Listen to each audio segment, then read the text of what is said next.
कवितेचं पान ह्या उपक्रमाला आज 2 वर्ष पूर्ण होत आहेत. 10 मार्च 2017 रोजी नटश्रेष्ठ श्रीराम लागू यांच्या आशीर्वादाने कवितेचं पानची सुरुवात झाली. गेली 2 वर्ष मी हे सातत्याने करू शकले ते अर्थातच एकटीचं काम नव्हतं. यात सहभागी झालेल्या सर्व मान्यवरांच्या आणि माझ्या टीमच्या सहकार्यामुळे आणि जगभरातल्या असंख्य रसिकांच्या प्रेमामुळे हे शक्य झालं. अनेक कविता वाचताना मला त्यात आहा क्षण सापडतात. हे आहा क्षण सर्वांसोबत वाटून घ्यावेत या उद्देशाने हे खरं तर सुरू झालं. हा आनंदाचा प्रवास अखंड चालू राहावा हीच इच्छा आहे. आपलं प्रेम आणि आशीर्वाद असेच असू द्या. मनापासून धन्यवाद.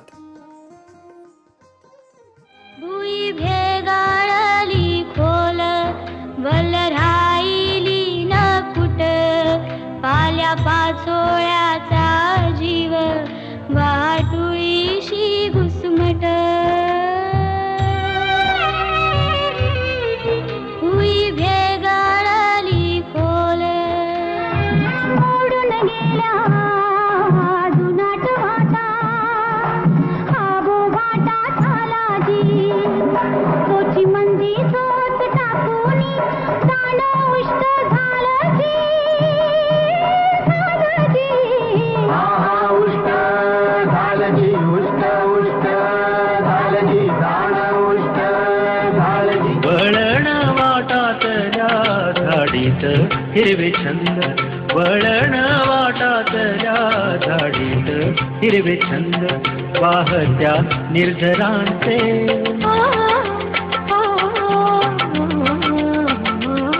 वाहत्या निर्झरांचे गुंतले भवबंध.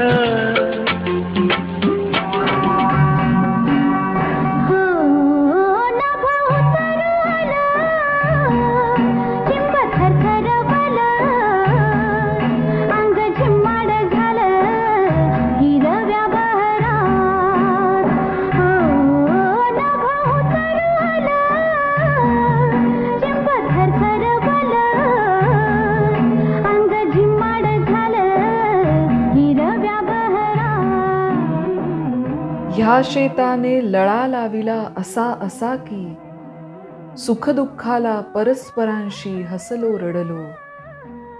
आता तर हा जीवच अवघा असा जखडला. मी त्याच्या हिरव्या बोलीचा शब्द जाहलो. कविवर्य पद्मश्री ना. धो. महानोर. मराठी काव्यसृष्टीला पडलेलं एक हिरवगार स्वप्न. या महान कवीबरोबर आजचा हा एपिसोड होतोय. कवितेचं पान उजळून निघालं. कवितेचं पानच्या सर्व रसिकांचं मी मनापासून स्वागत करते आणि मला आज अत्यंत आनंद होतोय की कवितेचं पानचं हे आजचं पान खऱ्या अर्थाने सुवर्णाक्षरांमध्ये कोरून ठेवावं असं आहे. कारण आज आपल्याबरोबर आहेत ज्येष्ठ कवी ना. धो. महानोर सर. सर, मनापासून तुमचं मी स्वागत करते कवितेचं पानमध्ये. आनंद आहे. आणि आम्हाला अत्यंत आनंद होतोय दादा, की तुम्हाला सगळे दादा म्हणतात म्हणून मी पण दादाच म्हणणार आहे.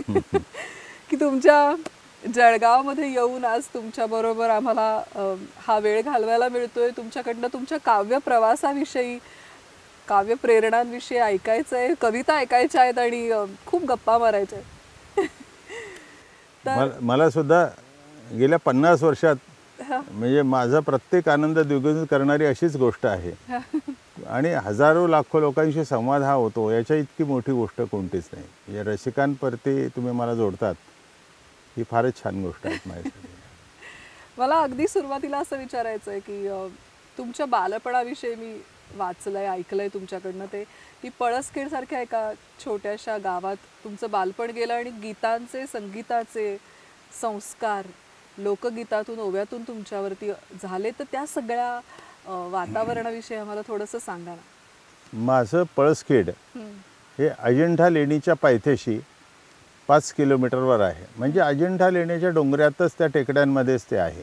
आणि आजूबाजूला आदिवासी वस्ती, छोटे छोटे मुस्लिम लोक, आदिवासी, भिल्ल आणि कोळी आणि वेगवेगळ्या समाजाचे मुस्लिम आणि बहुजन असे गरीब लोकांची वस्ती तिथे आहे. जमीन फारशी चांगली नाही, नदी नाले नाहीत, त्याच्यामुळे छोटी छोटी खेडी आणि वाडी वस्ती तिथे आहे. पळसखेड या गावची लोकसंख्या एक 500-600 असेल, अच्छा. म्हणजे 100 घरं. तेव्हा माझा जन्म झाला हा. 42ला. शाळा नव्हती, कोणत्याही सुविधा नव्हत्या, शिक्षणाची सोय नव्हती. तर लहानपण असं गेलं की आई आणि माझे वडील हे अत्यंत कष्टकरी मजूर होते. शेतीतल्या लोकांची ती कामं करायची, म्हणजे ज्वारी बाजरी पेरणं उपडणं, आईने दळणकांडण करून पुन्हा सूर्योदयाच्या आधी करणं, मग दुसऱ्याच्या कामावर जाणं, पुन्हा रात्री काम करणं, तसंच वडिलांचं होतं. तर अशा सुरुवातीच्या कुटुंबाचा जी अवस्था होती तिथून मी आलो. त्याच्यामुळे ह्या सगळ्या खेड्यांमध्ये एकच गोष्ट होती चांगली, की जी मला माझ्या दृष्टीनं अत्यंत मोठी वाटते, की लिखित कविता, गाणं आणि म्युझिक, संगीत हे सगळं आपण आज बघतो आहे. परंतु त्या खेड्यामध्ये पैसा कमी असेल, कष्ट खूप असतील, स्त्री पुरुष प्रेमाने अतिशय आनंदानं नांदते होते. 8-10 जाती जमातीचं गाव, प्रत्येकाचं सण उत्सव, प्रत्येकाचं गाणं आणि लोकगीतांसारखी जी गोष्ट आहे त्याच्यातलं जे त्यांचं जे वाद्यवृंदन, ढोल आणि बारकं म्युझिक होतं, टाळ, विणा आणि अभंग तुकारामाच्यापासून सगळा काही होता. त्याच्यानंतर छोटे छोटे जलसे आणि तमाशे येत होते. जांभूळ आख्यानापासून तर सगळं ते छानपैकी मांडत होते. नृत्यांगना होत्या, राधाबाई बुदगावकरांपासून तर सगळ्या नृत्यांगना या खेड्यापाड्यातल्या परिसरात यायच्या. आम्हाला दुसरं काय साधन होतं, म्हणून लहानपणी हे गाणं बजावणं, वारकरी संप्रदायाचं, दुसरी भजन, भारूड, गौरण, भारूड हे सगळं एकसंध इतकं सुंदर होतं. कुठलंही शास्त्र न शिकलेल्या लोकांनी इतकं शास्त्रशुद्ध बनायचे आणि त्याच्यामध्ये एवढी विविधता असायची की त्याचे संस्कार हे लहानपणापासून माझ्या ऐकण्यात आले. म्हणजे पुस्तकं, गाणं किंवा CD ऐकण्याच्या अगोदर माझ्याजवळ ही जगन्याळ लोकसंगीताची, लोकगीताची आणि लोकसंस्काराची शिडी होती की त्याच्या शब्दातला टाकासुद्धा चुकत नव्हती. बाई जर जात्यावर गाणं म्हणायची, आई माझी मी 3 वर्षाचा असताना दळण करायची कोणाच्या घरी आणि मला मांडीवर घ्यायची.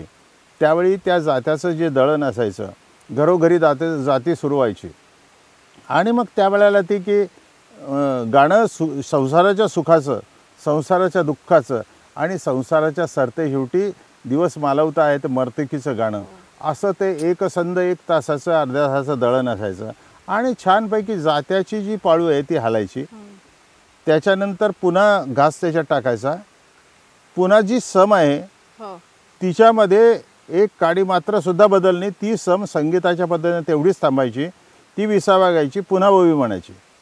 म्हणजे सुंदर कसं होतं की जात्याच्या पाळूचं हलणं, ते पीठ होणं, सम होणं, ते करणं, मला शास्त्रातलं सगळ्यात मोठं जे भाग आहे तो संस्कार 3 वर्षा. म्हणजे उदाहरणार्थ सगळं केलं की पहाटे उठून हात भरले शेणानं, पहाटे उठून हात भरले शेणानं, कपाळीस कुकून बडक्या मारत मेनानं, अशी सुरुवात व्हायची सूर्योदयाची.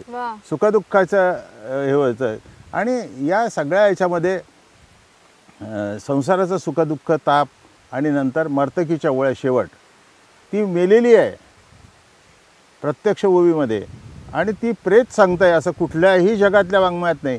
ते प्रेत सांगताय, म्हणजे जी दळते ती स्वतः गेली. ते 1 तासाचं दळण म्हणजे जीवनाचं दळण, प्रतिमा आहे ती. मग ती जेव्हा ते सुखदुःख सांगता सांगता जेव्हा ती मरणार आहे तेव्हा काय करायचं, अशी ती शेवटच्या ओळीची प्रतिमा आहे. म्हणजे 1 तासाचं दळण, 1 तासाचं गाणं, सुरुवात, मध्य आणि शेवट मृत्यू. तर असं कुठल्या वाङ्मयात नाही की ती बाईच म्हणते की म्हणजे की बा माझं दळण सरलेलं आहे, मला भीती शिकववा, माझ्या नातेवाईकांना एक सोन्याचं पिंपळपान म्हणजे पत्र पाठवा, पिवळं पत्र पाठवा आणि माझा जो गर्दनी आहे ना, नवरा आहे ना, त्याने खूप आयुष्यभर केलं, त्याला जरा मोकळा चालू द्या, त्याच्या खांद्यावर माझं उधळू नका. आणि काही माझं बिघडलेलं नाही. आणि म्हणून हे जे की ओवी आठवते हो, म्हणजे हे मर्तिकीच्या ज्या ओव्या आहेत ऐकवा ना, तर या इतक्या सुंदर आणि ओतप्रोत तुम्हाला गलबला करणाऱ्या आहेत की ती सांगते, सरल दळण मले भीतीशी खूटवा, सोन्याचं पिंपळ पान माह्या माहेरी पाठवाओ सय माझे बाई. सरल दळण माया खांद्या ह्यो घरच्या देर जेठ उजा खांदे राम चालू द्या मोकळा ओ सय माझे बाई. सरल दळण मी ते अनिक घेणार देवा विठ्ठलाची मले पालखी येणार ओ सय माझे बाई. सरल दळण हे सरल म्हणू नये सासर माहेर हे नांदत दोन्ही सय ओ सासू आत्या बाई. असं ती मेल्याच्या नंतर प्रेत सांगताय की असं असं करा आणि या पद्धतीने काही माझा मृत्यू झालेला नाही. जे द्यायचं ते दिलंय तुम्ही मला दिलेलं मी तृप्त मनानं जाते.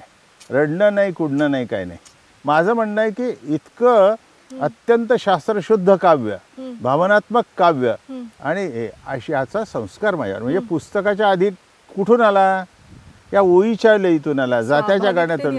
हा अतिशय स्वाभाविक आला. एक झोका चाललेला आहे झोक्याच्या गाण्यात तो येतो वर जातो खाली येतो त्याची गती वाढते वाढता वाढता तो उंच जातो उंच जाऊन पुन्हा येतो आणि मग हलकावा घेत येतो. तो कसा आहे 11 9 7 5 4 3 0 जाताना कसा जातो असा असं म्हणजे असं जे गाणं आहे त्याचा टप्पा हा संगीतातला तुम्हाला काय सांगू. दोघं जणी बसलेल्या झोक्यावर आणि गाणं म्हणतात आणि उरलेल्या तिला साथ देतात की शीताच्या माहेरी कशाचं बन शीताच्या माहेरी आंब्याचं बाण आंब्याचा पाला लागे सरसरा देरा लक्ष्मणा चाला जावा जरा सुटला गगन वारा बाग सुकला सारा सुटला. अशा पद्धतीचं जे लयतत्व बदलणारे पण सौंदर्यासक्त अशी गाणी मी तिथे ऐकली. पुरुषांची ऐकली. वही सारखा प्रकार जो आहे वही मी तुमच्या सगळे पुस्तकं वाचताना अभ्यास करताना वहीचा उल्लेख खूप येतो. वही नावाचा तुमचा संग्रह पण आहे. काय वही म्हणजे काय. ही जशी स्त्रियांची गोष्ट सांगितलेली मी तशी पुरुषांनी जसं तमाशा आहे भजन आहे तुकारामाचं आहे गवळण आहे एकनाथाचं भारुड आहे तसं खेड्याच्या माणसांनी या परिसरामध्ये यांनी सवाल टाकायचा. जसा सांगताय का आणि तमाशा एक गाव पार काढे ते यांनी टाकायचं त्याने उत्तर द्यायचं. हे कुठून आलं हे लोकसंगीतातून आलं. म्हणजे आध्यात्मिक कूट यांनी सांगायचं आणि त्यांनी त्याचं आध्यात्मिक उत्तर द्यायचं शास्त्रशुद्ध की एक नवलव आहे नदी उलटी आहे त्या नदीचे नाव द्यावे सांगून कवी शब्दांवर माय ठेवानं मग ती नदी उलटी कशी वाहते याचं तो उत्तर देतो. आणि ते शास्त्राला धरून आधाराला धरून तुकाराम ज्ञानेश्वराच्या ग्रंथांमधून व्यास वाल्मिकीच्या ग्रंथांमधून देतो असं आलं. पण त्याच्यामध्ये नंतर निसर्ग आला त्याच्यामध्ये एकमेकाचं भावजीवन आलं. अशी जी वही आहे तिच्यामध्ये एक डफ आहे फक्त छोटासा आणि एक ढोलकी छोटी आणि एक याची लोखंडी नाल आहे एवढीच वाद्यवृंद आणि एवढ्याच वाद्यवृंदावर त्या दोघांनी गाणं म्हणायचं आणि उरलेल्यांनी त्याला साथ द्यायची असं ते समूहगीत. पण हे सगळे सवाल जेव्हा उत्स्फूर्त आणि म्हणून जैत्रे जैतमध्ये मला त्या आदिवासीचा माझा प्रकार त्याच्यातलाच की हे वाद्यवृंद अशा पद्धतीचं गाणं याची बांधणी नवी हे यावं म्हणून लता दीदीने हृदयनाथ मंगेशकर लता आशाताईंनी सांगितलं की आपण हे करूया.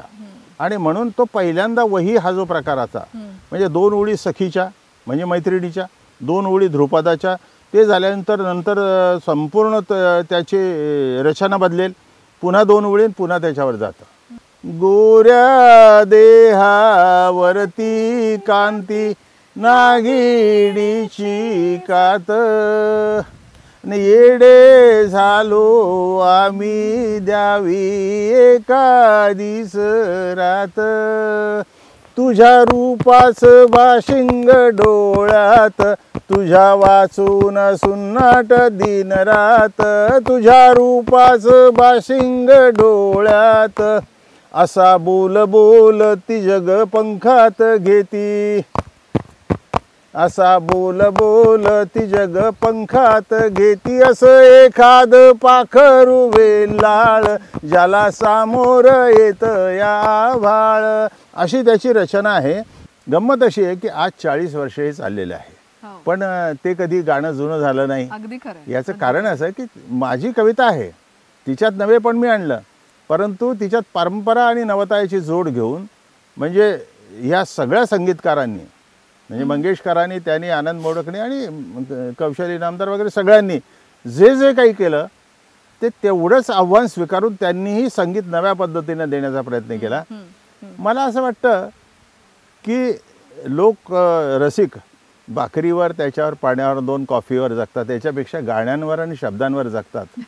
आणि जे संबंध थकल्याच्या नंतर जर त्यांना काही उभारी देणारा असेल तर ते गीत आणि संगीत. मला असं वाटतं की माझ्या शिवणी एवढा जो एका खेड्यातून आलेल्या मुलाचा जो शेतकऱ्याचा जो भाग आहे त्याला जगभर घेऊन गेलं ते रसिक, त्यांना नमस्कार केला पाहिजे. दादा मला असं विचारायचं आहे की हे लोकगीतांचे, ओव्यांचे तुमच्यावरती संस्कार होत होते, नैसर्गिक लयीचे संस्कार होत होते, पण तुम्हाला तुमच्यातला कवी कधी सापडला की हे आपल्यालाही काहीतरी स्फुरतंय, लिहावं असं वाटतंय, हे कधी कसं जाणवलं? गावात शाळा नव्हती. हां. मग कुठेतरी मी 5 गावांमध्ये मॅट्रिक झालो. वडिलांनी नाहीने सांगितलं की तू शिकला पाहिजे. माझं म्हणणं आहे की अक्षर न शिकलेले, कोणा काही माहिती नाही, त्यांना म्हणजे महात्मा ज्योतिबा फुले माहिती नाही, तर सावित्रीबाई माहिती नाही, तर कर्वे माहिती नाही, किंवा कर्मवीर भाऊराव पाटील माहिती नाही, की ज्यांनी शिक्षणाचं काही दिलं. ज्यांना काहीही माहिती नाही असं त्यांना त्यांच्याच पद्धतीनं तीव्रतेनं का वाटतं की माझ्या मुलाने शिकावं, याचं उत्तर आजही मला मिळालेलं नाही. ते मजुरी करतायत, थोडीशी जमीन मग 5-10 बिघे त्यांनी हळूहळू कष्टाने घेतली, पण ती सुद्धा फार उत्पन्नाची नव्हती, दुष्काळाचीच होती. अशा अवस्थेमध्ये ज्या वेळेला मी हे सगळं पाहिलं तर त्यांनी का पाठवलं, तर मी कोणाच्या घरी राहायचो, शिक्षकांच्या घरी सारवणं पोतवणं, माडगुळकरांच्या जेल्यासारखं करायचो, ते काम करायचो. आणि तेही मला गरीब मुलगा, पण माझा आवाज चांगला, मला गाणं येतं, मी नाटकात कामं करायचो, शाळेतल्या स्त्री भूमिका मी करायचो. हे सगळं त्यांना आवडलं. आणि गंमत अशी की काही शिक्षक असे भेटले ती शाळेत की त्यांनी मला पुस्तकांचा लळा लावला. वा वा. जवळपास त्याच वेळेला माडगुळकर यांचं, त्यांचं शंकरपाळी, ज्यांचं लेखन होतं, माणदेशी माणसं, झेल्या, बनगरवाडी किंवा आणखी कितीतरी पुस्तकं मी वेड्यासारखी वाचली. आणि याच्यात सगळ्यात जास्त म्हणजे खाली जी कविता आहे ही केशवसुतांची कविता आहे, बोरकरांची कविता आहे, कुसुमाग्रजांची कविता आहे, इंदिरा संतांची कविता आहे. त्यांचा कविता संग्रह कुठे खाली लिहिलेला असायचा त्यावेळेला टेक्स्टबुकमध्ये. तर ते शाळेतून किंवा कुठून मी ते लायब्ररीत उपलब्ध करून घ्यायचो. आणि नुसतं मला गाण्याचा छंद हा लहानपणचा होता, त्या कविता मी पाठ म्हणायचो. पाठ म्हणत असताना मला इतका कवितेचा आणि गाण्याचा नाद लागला की त्याच्यानंतर मग मी इथे 11वीला 17व्या वर्षी 11वीला कॉलेज सोडून आलो. याचं कारण वडिलांनी पैसे देणं जे आहे, पराकोटीचा प्रयत्न करूनही जेवणापुरते आणि इथे राहण्यापुरते पैसे नव्हते, अनेक कौटुंबिक अडचणी होत्या. मी पुन्हा पळसखेडला गेलो. 17व्या वर्षापासून मी शेतीमध्ये आहे, त्यांच्याबरोबर काम करतो. मी शाळा सोडली, कॉलेज सोडलं, पण त्याच्यानंतर पुस्तकांचं जे वेड लागलं, छंद लागला, तो आयुष्यभरचा सुटला नाही आजही. आणि म्हणून तिथेही गेल्यानंतर दिवसभर काम करायचं, बारी देणं करणं, नागरटी वखरटी, अमुक टमुक, शेतीचे सगळे कामं करायचे, अत्यंत दुःखमूल कामं, कुटुंबातली कामं. पण रात्री माझ्या शेतातल्या एका झोपडीतच मी जास्ती राहायचो. आणि तिथे रात्री 8-9 वाजता एकदाचं खाणं झालं की शांतपणे निवांत असायचं. एक पुस्तक घेतलं की 12-1-2पर्यंत वाचायचं. एक दुर्गा भागवत वाचलं की एक रणजित देसाई वाचलं की एक कोणी वाचलं की असे मोठमोठे. आणि नुसतं नाही, वैचारिक साहित्य वाचलं, मोठमोठ्या लेखकांचे, कवींचे आणि तत्त्वज्ञानांचे वाटले. मग मी काय करायचो की समजा उदाहरणार्थ याची कविता आहे, मर्ढेकरांची कविता आहे की भुईमुग दाणा उपटता स्तन हाले, होतील का गोड मनातील अलवाले, बोंड कपाशी न उले. असं आलं की पुढची ओळ येत नाही, समजा मला आठवत नाही शेतात काम करताना. मग वजन माझ्या पाठ आहे, संगीत माझ्या पाठ आहे की संगीताचा टप्पा आणि शब्दांचा टप्पा कसा आहे. मग ते वजन माझ्या पाठ असल्यामुळे मी त्याच्या ओळीची 4थी ओळ आठवत नाही ना, मग स्वतःची ओळ जोडून घ्यायची. म्हणजे 3 ओळी मर्ढेकरांच्या किंवा 3 ओळी बोरकरांच्या आणि 4थी ओळ माझी. त्या वजनाची, वजन माहिती असल्यामुळे तो निसर्ग आहे त्यासारखं लिहून टाकायचं. त्या अशी एक ओळ लिहिताना आणि मग सगळं जगत असताना मी पाहतो तिथे की अशा पद्धतीने कविता माझ्यात उतरली. मग मला दिसायचं ना, मग मी बघायचो की पक्ष्यांचे लक्ष हवे, वा. अनेक पक्षी असे उडतात. पक्ष्यांचे लक्ष थवे गगनाला पंख नवे, वाऱ्यावर गंधभार भरलेले ओसे, झाडातून लदबदले बहर कांचनाचे, घन वाजत गाजत ये थेंब अमृताचे. हा, तुम्ही ते लिहून ठेवायचं? हा, मग जेव्हा जेव्हा वाटलं असं की ही स्वतःची अशी पक्ष्यांची आहे, तर मग एका वेळा लिहून ठेवायचं की आठवत होती. आणि गंमत अशी की बऱ्याचदा पेन नव्हता, पेन होता पण कागद कागद कागद नव्हता. मग आमच्या इथे मोठ्याचं एक थारोळ होतं सिमेंटचं. हा, सिमेंट राहिलं की मोठीचं पाणी त्यात पाडायचं. नंतर मोठ्या बंद झाल्या, पण थारोळ काय म्हणा ते सिमेंटचं, तर त्यात पाणी उतरतंय, तर ते कॉन्क्रीट असतं. मग माझ्यावर पेन आहे, मी काय करायचो त्याच्यावर लिहून ठेवायचं. मग कागद उद्या पाहू, मग त्याच्यावर ते ओळी लिहून ठेवायच्या. आणि त्या ओळी लिहून ठेवल्या की दुसऱ्या दिवशी पुन्हा घरून आलो की कागद जर पाहिलं की त्या ओळी आहे का, आहेत, एखाद दुसरी पुसली का, मग तिसरीच कविता निर्माण व्हायची. अशी ती कविता जी आहे. तर या पद्धतीनं आलं. आम्हाला हे सगळं ऐकताना आता खूप रोमॅन्टिक वाटतंय, पण हे तुमचं काय वेड असेल कवितेप्रती हे आम्हाला आता ऐकताना अक्षरशः माझ्या अंगावर काटे येतात. आणि हे सगळं करत गेलो, लिहित गेलो, तर ते सगळं आलं. परंतु हे लिहित असताना करत असताना कोणीतरी म्हणलं की बा ठीक आहे, म्हणजे तेव्हा कोणाचं येणं जाणं माझ्या काढत नव्हतं, पण मी ते लिहून ठेवलं. मग कोणीतरी सांगितलं की मासिकं जे असतात तर त्यांना पाठवलं तर काय होईल. तर हे सजेस्ट कोणी केलं होतं? हे कोणीतरी म्हणजे माझ्या ओळखीचे, माझ्या जवळची जी मोठी गावं होती तिथे मी जायचो. जळगावला यायचो. जळगावला मी 1 वर्ष कॉलेजमध्ये शिकलो ना, किंवा शाळेत जिथे शिकलो ते शिक्षक मला सांगायचे, अरे तू काहीतरी लिहितो असा ऐकतो, मग पाठवत जा ना. पाठवलं. त्याच्यानंतर मग पाठवल्याच्या नंतर काय, अतिशय सुंदर लिहून पाठवल्याच्या नंतर उच्चभ्रू आहे ना, ती मासिकं उच्चभ्रू असतात, तर त्यांनी एक काम करायचं, ते परत करून त्याला टाचणी लावून हे साभार परत, ही काही कविता नाही आहे. आणि त्याच्यानंतर मला वाटायचं की त्यांचं काही चूक नाही आहे. कवितेचा पोत आणि दर्जा जो पाहिजे तो त्यांना पाहिजे आहे, तो माझ्याकडून आजपर्यंत झालेला नाही, हे मी डिनाय करू शकणार नाही. मी त्यांना शिवाय कशाला घालू, माझ्यात काय कमी आहे. आणि हे तुम्ही म्हणता का इतकं नाही आहे निसर्ग, असा नाही आहे, असं नाही आहे प्रेम. मी अधिक घट्टपणानं स्वतः सबंध मराठी काव्य माझ्या समोर असताना की त्यांनी कसं लिहिलं असं दुरून पाहून तसं परिपूर्ण लिहिण्याचा प्रयत्न केला. सगळं झालं आणि 1964 साली माझ्या कविता स्वीकारल्या गेल्या. कुठली होती ती पहिली कविता? जरा आसमान झुकले, शुभ्र तारकांचे झेले, क्षितिजाचे रंगरेखा संथ पाण्यात न्हालेले, रान मुकाट झालेले पक्षी पंखात मिटले, हळू चाहूल घेताना पाणी दांडात हासले, अशी लखाखली बोर. या ओळी बाजूला लिहिल्या आहे, काही घडलेले मध्ये, आणि म्हणून फॉर्म बदलावला बाजूला. अशी लखाखली बोर, अंगभर चंद्रकोर, आणि ऊस मळ्याच्या गर्दीत थोडे सांडले केशर. कवितेने सगळं सांगायचं नाही. अशा कविता 4 होत्या.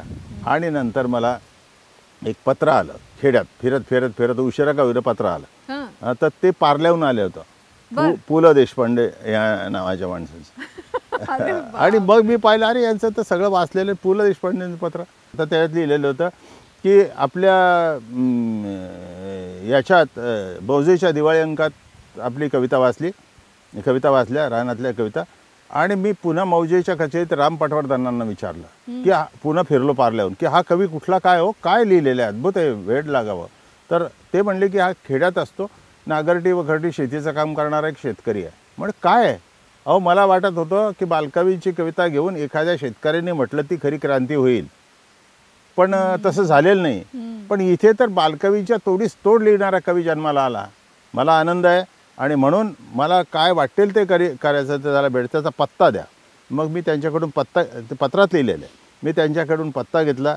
आणि म्हणून या पद्धतीनं मी नुसतं माझं वर्ष नाही, दिवाळी नाही, माझं वर्ष आणि त्याच्या पलीकडचं सगळं साजरं झालं आहे ते तुमच्या कवितेमुळे. मी जेव्हा जमेल तेव्हा आपल्याला भेटूया.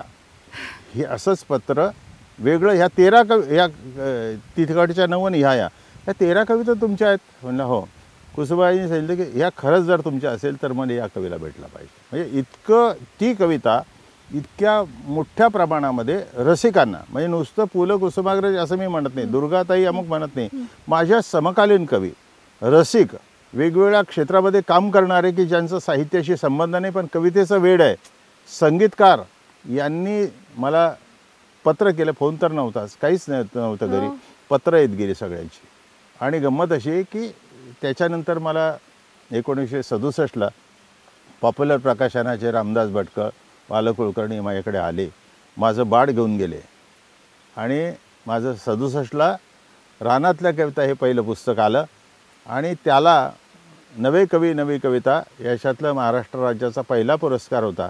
मुख्यमंत्र्यांच्या हस्ते राजधानीत त्याचा सत्कार झाला.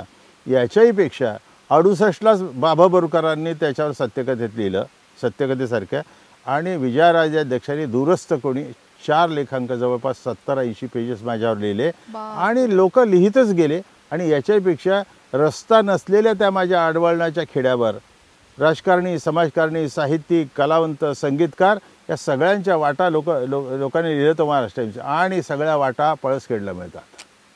काय पाहिजे आनंद आणखी याच्यापेक्षा आयुष्यात, जिथे आपण कवितेने केवढं जोडलं जोडलं आणि तिथून पुढे कुठे कुठे कुठे कुठे घेऊन गेले.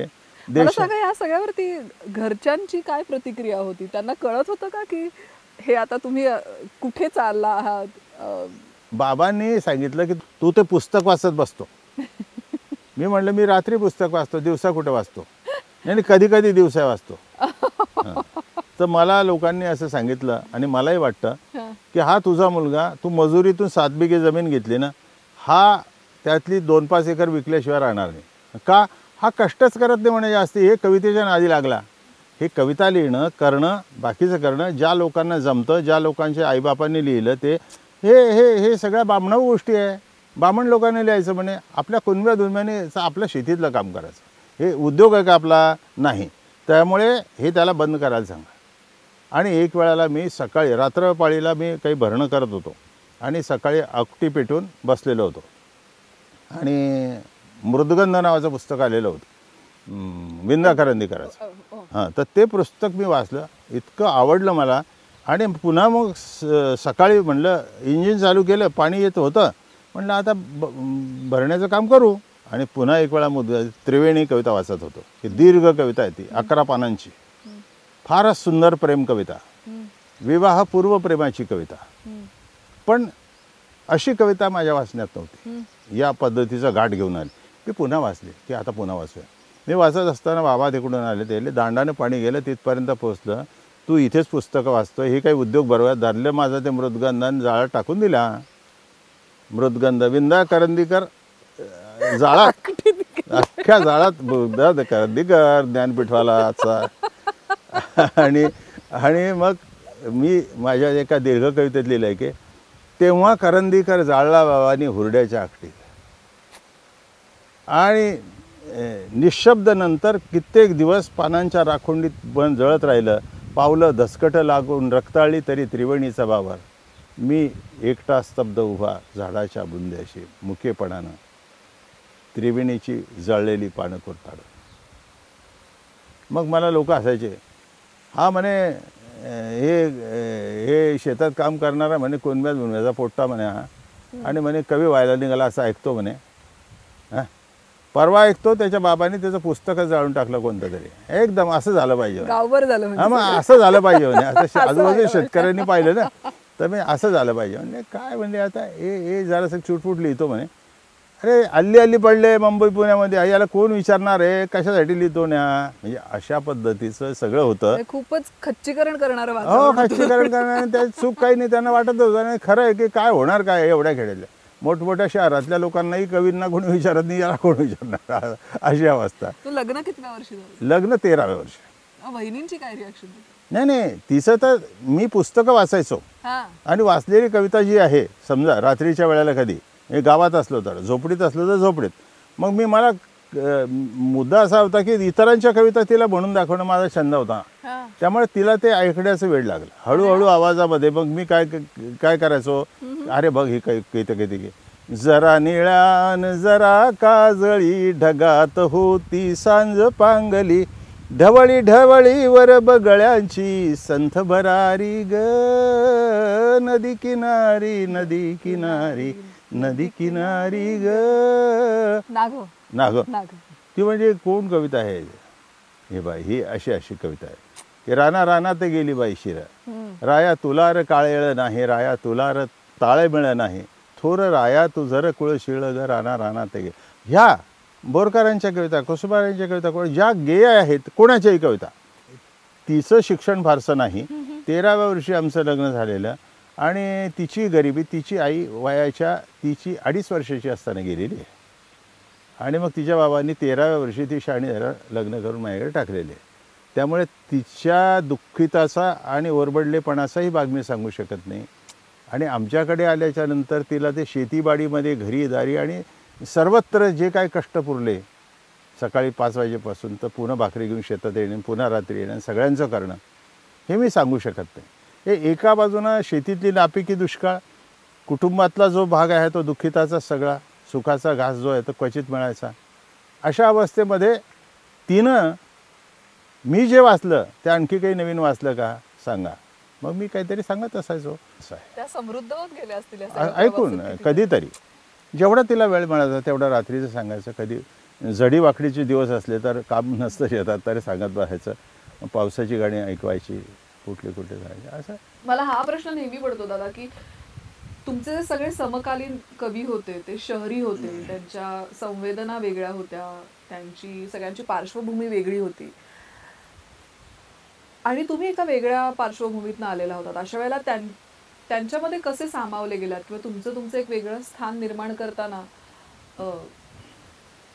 काही अडचणी वाटल्यात त्यावेळेला कारण तुम्ही कुठेतरी वेगळ्या खेड्यात राहत होतात जे संपर्काच्याही बाहेर होतं सहज संपर्कही होऊ शकत नव्हता अशा वेळेला मी लिहायला लागलो 60च्या काळात पण माझं वाचन सुरू होतं मासिकातलं त्यातलं तर त्यावेळेला दिलीप चित्रे आरती प्रभू नारायण सुर्वे म देशपांडे हे जे सगळे नवे सुरेश भट असे हे सगळे अतिशय पहिल्याच कविता संग्रहामध्ये कवी झालेले म्हणजे पहिल्याच कविता संग्रहात याचा अर्थ असा की पहिलट पण त्यात वाटलं नाही म्हणजे जबरदस्त असं करून अरुण कोलटकरांचा संग्रह नव्हता पण तरी अरुण कोलटकर लिहित नेमाडेचा संग्रह नव्हता तरी ते लिहित होते हे सगळे जे लोक आहे तर यांनी जबरदस्त मराठी कविता समकालीन लिहित असताना कोणी एक दुसऱ्यासारखा नव्हता हे मोठेपण म्हणजे मराठी 55-60च्या कवितेने जे काही दिलं तर तो 60-70 पासून तर 80 पर्यंत मिळतो पुढेही चांगले लिहिणार आहेत परंतु हा मराठी नव्या कवितेचा समृद्ध असा काळ